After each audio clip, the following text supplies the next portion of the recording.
Ikastaro honetan bizikasi ekimenari buruzko ikastaro bat da, eta saiatzen ari gara kontatzen bizikasi ekimena zer den.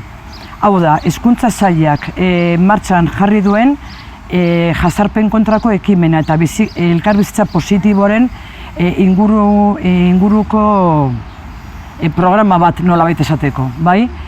Enmarkatzen da ikastetxe guztietan elkarbizitza plana eta elkarbizitza behatokiaren markoaren inguruan, bai?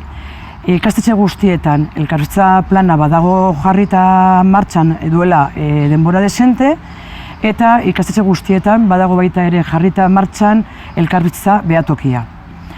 Horren baitan talde bat eratzen da, irakasle bakarrik osatzen dutena, eta da bat taldea. Bat taldea arduratzen da jazarpen kasuak sortzen direnean kudeaketa hori egiteko.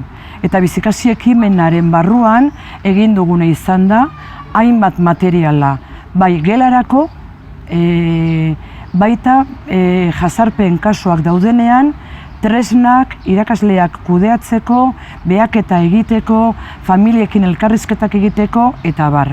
Eta ikastaro honetan saiatzen ari garena da jazarpena zer den, jazarpenaren ezaugarriak, eta guk sortu ditugun tresna guzti horiek irakaslei azaltzen. Guzti hau azkeneko 2 ikasturteetan ikastetxe askotan martxan jarri da, eta horren ikasturtearen baita jarrituko dugu martxan jartzen. Ekimen hau martxan jarri zen duela 2 ikasturte izan dudan bezala, 3 ikasturtean zehar aurreikusi dago egongo dela martxan, eta gero ondoren ebaluazio bat egingo da. Iruditzen zaigu oso ekimen positiboa izango dela, eta ja oso emaitza positiboak ikusten ari gara.